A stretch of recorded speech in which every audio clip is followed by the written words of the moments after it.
Hi friends, welcome back to my channel. My name is Kim. If you're new here, I hope that you will stick around by hitting that subscribe button down below. I post bookish content twice per week on Wednesdays and Saturdays. So today I'm here to do my March wrap up.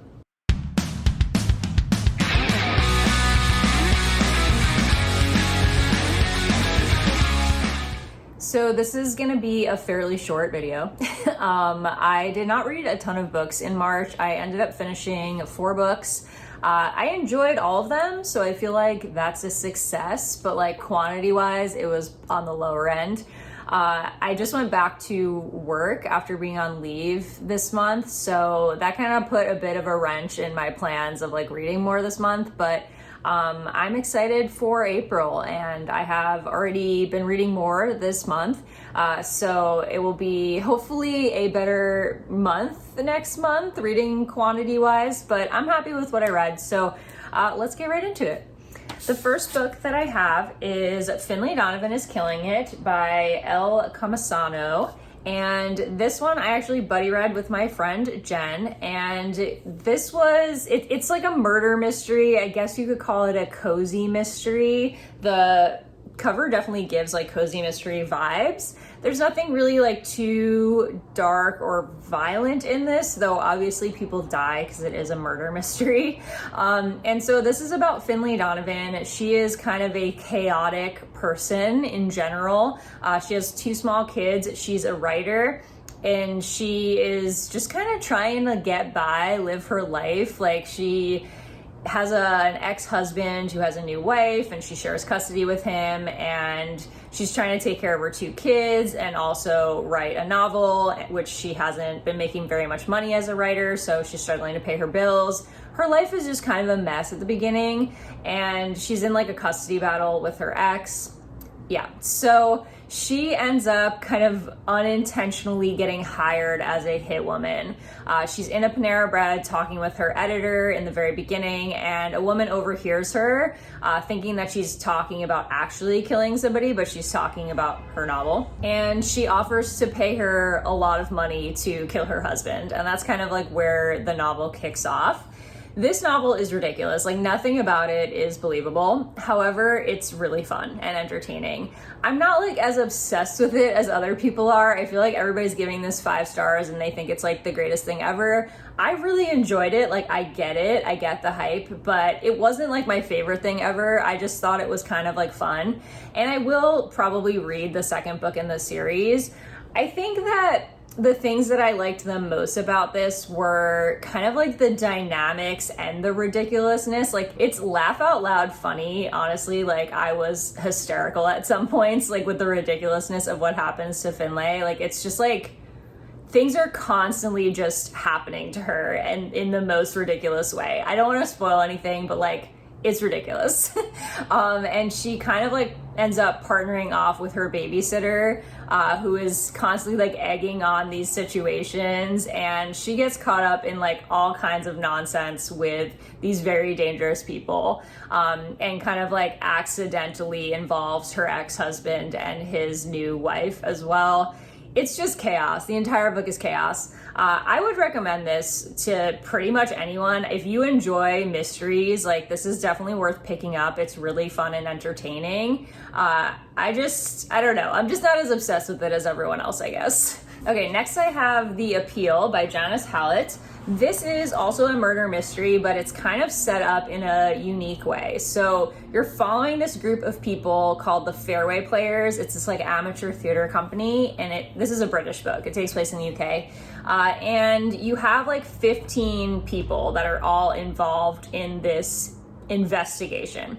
So essentially you're reading from the point of view of these 2 people who work for a law firm. I think they're lawyers, or they might be like interns, and they're trying to solve this case. And to do so, they're reading through all of these emails from these 15 people that are in the Fairway Players. So the entire book pretty much is just like these emails between the different people in the Fairway Players. You sometimes get other pieces of media like an investigation report, or you get like the chat messages between the 2 lawyers discussing what they've found and their theories like so far throughout the book.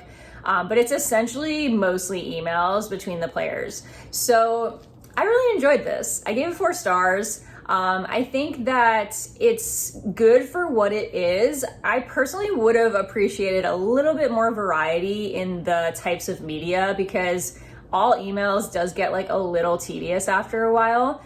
There was a lot of characters to follow, but I feel like they were pretty well fleshed out, especially considering there was like no narration. I felt like you could understand the characters pretty well and determine who was who, even just reading their emails, like their personalities came out.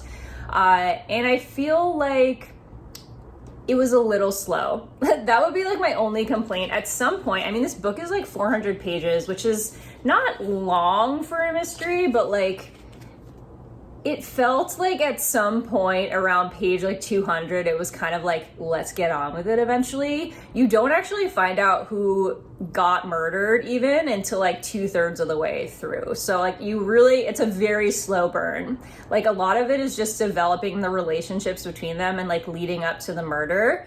And you're kind of seeing like these different things play out. Essentially, like there's a kid named Poppy who is like 2 years old. It's the daughter of one of or two of the people in the Fairway Players, and we find out like very early on that she's sick.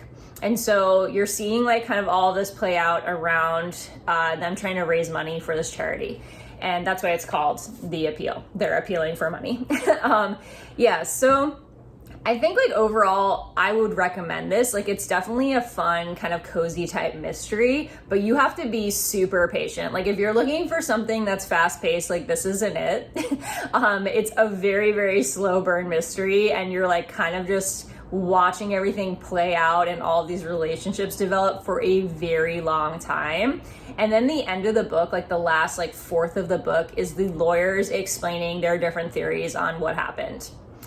So yeah, I would recommend. It's very British, it's very slow, but like if you're into that and you have the patience, definitely check it out. Okay, then I have The Paris Apartment by Lucy Foley. This was definitely my favorite that I read this month. This is a thriller as well. I'm sure you've heard of it because it's been like super hyped up, but this is about a girl named Jess. Yes, Jess. And she goes to Paris. This is again like a UK book. So she's from England. She goes to Paris to visit her brother Ben. And when she gets there, Ben is not where he said he would be, at his apartment. So like she arrives, Ben's not there. He seems to have disappeared. All of his stuff is still in the apartment, like his phone, his ID, everything. And so she gets very suspicious very quickly. And it's basically like her just trying to figure out what happened to Ben. She kind of like gets involved with a lot of the people that live in the apartment complex. It's told from alternating perspectives, so you're getting the viewpoint not only of Jess, but the other people who live in the apartment building, including the concierge who like works for them. And you're basically just seeing this all play out. It has a lot of Paris vibes, in my opinion. Like this is everything that you would expect from a book about Paris. It's very dark. There's a lot of drama. It's very Paris vibes, like kind of like dark, gritty Paris vibes. I thought this was great. I've heard a lot of people say that it was Lock Every Door vibes by Riley Sager. I can see that, but I actually enjoyed this better. I didn't like the ending of Lock Every Door. And so I feel like this one played out in a way that I was happier with. I thought the characters were so well developed in this. They were the kind of characters that you like love to hate. Like they were all kind of terrible in their own way, including the main character Jess, but like you still liked them. I don't know how to explain it because they each have like their own past and their reasons for being the way that they are. Jess was definitely my favorite point of view to read from. But yeah, I would highly recommend this, especially if you liked the guest list. I didn't love this as much as the guest list, but I definitely would say this is like a 4.5 star book. It's like almost up there with the guest list. Guest list is like more than like a 5-star book for me. I just think the guest list had a better build up and a better setting, while this one was still enjoyable, it just in a different way. They were both really good. Yeah, so if you like Lucy Foley, if you like kind of like Paris vibes, if you like Lock Every Door, I feel like this is something that you would enjoy. Then the last one that I picked up in March was The Golden Couple. These are actually a little out of order, but you get what I'm saying. This is by Greer Hendricks and Sarah Pekkanen. This is also a thriller. Yes, I had a very thrillery month. And this one is more of a domestic thriller. Not my usual thing, but I really enjoyed this one. I also gave this 4 stars. Yes, I read 4 books and they were all 4 stars. This one is about Matthew and Marissa Bishop. They are a couple that seems to be the golden couple. They seem to be like the perfect couple. Like they have this perfect life and this little kid that's just perfect and angelic and whatever. And they start going to this therapist named Avery. Avery is a therapist who lost her license because of her unconventional treatment methods. But she claims that she can fix anyone in 10 sessions. And each one of her sessions has like a certain name, like a step that she takes them through to get to this like point at the end of 10 weeks where they're like fixed, quote unquote. And so Matthew and Marissa go to see Avery because Marissa has cheated on Matthew. And so she brings him there so that she can confess to her infidelity. And he reacts as you would imagine when he finds out that his wife has cheated on him. And it kind of kicks off from there. They continue seeing Avery.